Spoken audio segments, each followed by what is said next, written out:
Good morning students. कैसे हैं आप सभी लोग। सबसे पहले आपको और आपके परिवार वालों को दीपावली की हार्दिक शुभकामनाएं। और आज मैं फिर से हाजिर हूं एक नए वीडियो के साथ। इसमें हम लोग देखेंगे स्वपठित खंड काव्य के आधार पर श्रवण कुमार खंड काव्य से आने वाला मोस्ट इंपॉर्टेंट क्वेश्चन, जो कि है श्रवण कुमार का चरित्र चित्रण।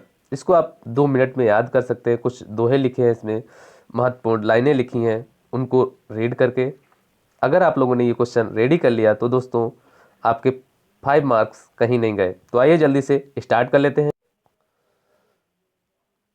क्वेश्चन देख लीजिए दोस्तों, इस प्रकार से होगा कि श्रवण कुमार खंड काव्य के आधार पर उसके प्रमुख पात्र श्रवण कुमार का चरित्र चित्रण कीजिए।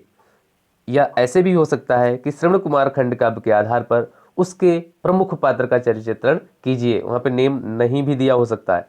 तो पहले देखने वाली ये बात है कि जो श्रवण कुमार खंड काव्य है वो किन किन जिलों में निर्धारित है।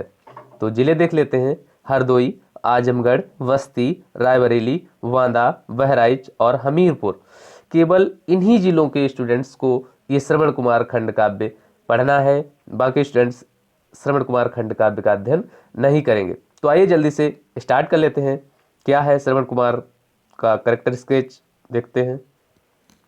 दिया है कि डॉक्टर शिवबालक शुक्ल द्वारा रचित जो श्रवण कुमार खंड काव्य है दोस्तों, वो डॉक्टर शिवबालक शुक्ल द्वारा रचा गया है। और इसका जो नायक है वो ऋषिपुत्र श्रवण कुमार है।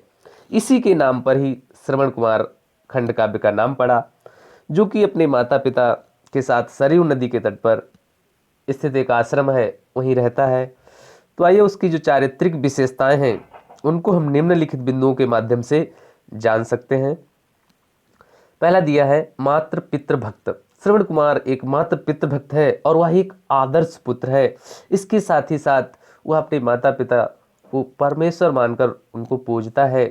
प्रातः काल से ही श्रवण कुमार माता पिता की सेवा में लग जाता है।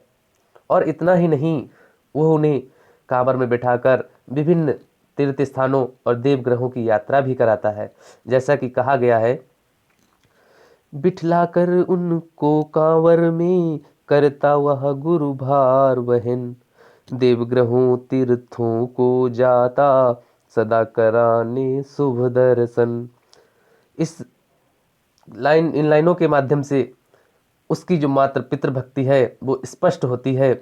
इतना ही नहीं, जब राजा दशरथ के द्वारा श्रवण कुमार को बाण लग जाता है उसके बाद भी उसे अपनी कोई चिंता नहीं है, बल्कि अपने माता पिता की ही वह चिंता करता है। और इन लाइनों के माध्यम से हम देख सकते हैं, मुझे बाण की पीड़ा संप्रति उतनी नहीं सताती है, पितरों के भविष्य की चिंता जितनी व्यथा बढ़ाती है।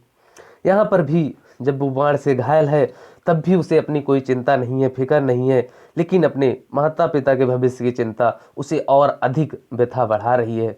तो इससे स्पष्ट हो जाता है कि वह एक महान मातृ पितृ भक्त और एक आदर्श पुत्र था। आगे देखते हैं दोस्तों, सत्यवादी। दूसरा जो उसकी विशेषता है चरित्र की वो है कि श्रवण कुमार जो था वो सत्यवादी था। जब राजा दशरथ ब्रह्म हत्या की संभावना व्यक्त करते हैं तो वह उन्हें स्पष्ट बता देता है कि वैसे पिता माता शूद्रा थी, मैं प्रादुर्भूत हुआ। उसने स्पष्ट बताया उन्हें कि जो पिता हैं हमारे वो वैश्य वर्ण के हैं और माता शूद्र वर्ण की हैं और मैं उनसे उत्पन्न हुआ हूँ।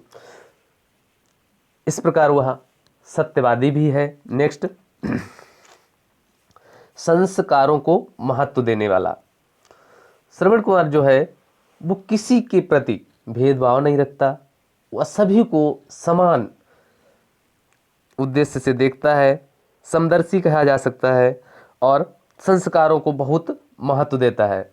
वह कहता भी है कि विप्रद्योजेतिर के शोणित में अंतर नहीं रहे यह ध्यान, नहीं जन्म से संस्कार से मानव को मिलता सम्मान। इससे उसके संस्कारों को स्पष्ट किया जा सकता है। और आगे फोर्थ हेडिंग है सरल स्वभाव एवं क्षमाशील। जो श्रवण कुमार है वो स्वभाव से ही बहुत सरल है और उसके मन में किसी भी व्यक्ति के प्रति ईर्ष्या या द्वेष नहीं है, बल्कि जब दशरथ द्वारा उसे बाण लगता है तब भी वह घायल होने पर भी उनके पास जब दशरथ आते हैं तो उनका सम्मान ही करता है। 5th हेडिंग देखते हैं कि भाग्यवादी। जो श्रवण कुमार है वह भाग्यवादी है। किसी भी जो भी अच्छी बुरी घटना घटित होती है उसके जीवन में तो वह उसे भाग्य का ही खेल समझता है, जिसे इस लाइन से स्पष्ट किया गया है कि जो भवितव्य वही होता है, उसे सका कब कोई टाल। श्रवण कुमार कहता है कि जो भाग्य में लिखा है वही तो होना है, उसे कब कोई टाल सका है। इस प्रकार स्पष्ट होता है कि श्रवण कुमार भाग्यवादी भी है। Next heading आत्मसंतोषी।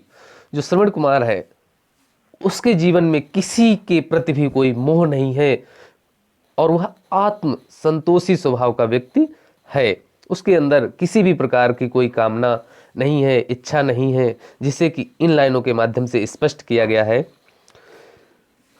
श्रवण कुमार खुद कहता है, वन्य पदार्थों से ही होता रहता मम जीवन निर्वाह, ऋषि हूँ नहीं किसी को पीड़ा पहुँचाने की उर में चाह।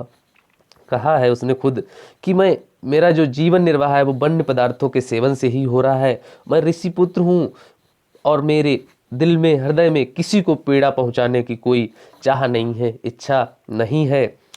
और अंत में हम निष्कर्ष स्वरूप ये कह सकते हैं कि उपरोक्त विवेचन से स्पष्ट होता है कि जो श्रवण कुमार है उसके चरित्र में सभी प्रकार के उच्च आदर्शों का समन्वय देखने को मिलता है। इस प्रकार अंत में हम ये भी बता सकते हैं कि वह एक महान मातृ पितृभक्त, सत्यवादी, क्षमाशील, सरल स्वभाव वाला, भाग्यवादी तथा आत्मसंतोषी स्वभाव का व्यक्ति है। अगर आपको दोस्तों ये वीडियो पसंद आया है तो प्लीज़ लाइक करना ना भूलें। Thanks for watching.